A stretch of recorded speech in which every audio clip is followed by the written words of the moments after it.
What do you think about that? Don't worry, it's just Twitter. I find that so ridiculous. I'm currently like talking to my therapist constantly about what happened to me on Twitter. I wish it was like just Twitter, but I think the URL spaces that we occupy completely affect how we feel in real life.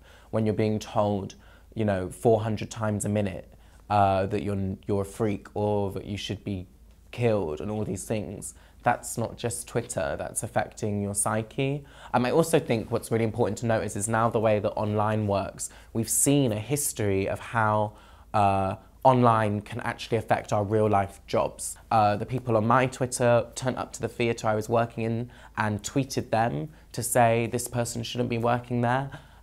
So it's not just Twitter when these things begin to affect and seep into our daily lives.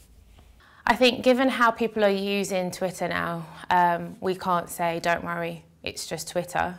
I think a lot of abuse, a lot of words that are being said, how Twitter is being used is having an effect in the offline world and the real world. So it's not just Twitter anymore, it's not just the internet, it's not just the online world.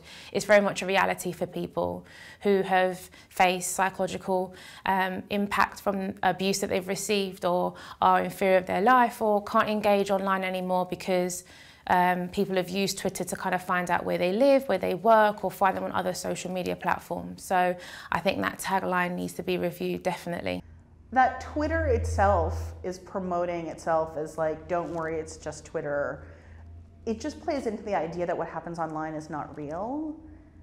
That it's sort of like, oh, in real life and then there's online. And I actually don't think that we should be talking about online abuse as though it's something separate from just abuse, right? If people said to me the things they say to me on Twitter in a public square, that would be harassment, right? That would be actionable.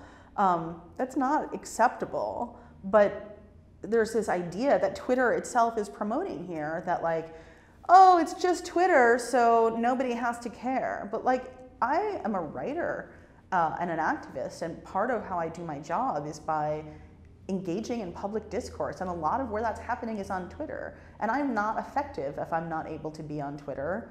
And I'm not able to be on Twitter without being deluged with abuse. There are people in my mentions for the last few days telling me that I'm too ugly to be raped and all kinds of incredibly vile things because I was literally doing my job as an advocate against sexual violence. And on Twitter, I can't do one without the other. It's the price of admission. And it does not have to be that way. That's a decision on their part.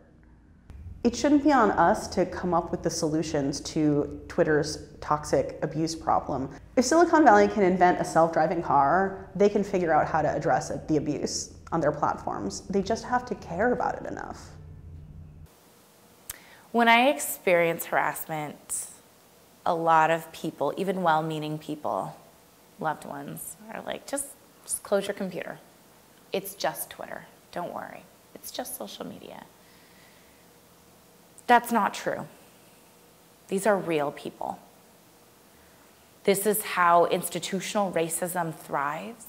This is how institutional misogyny thrives.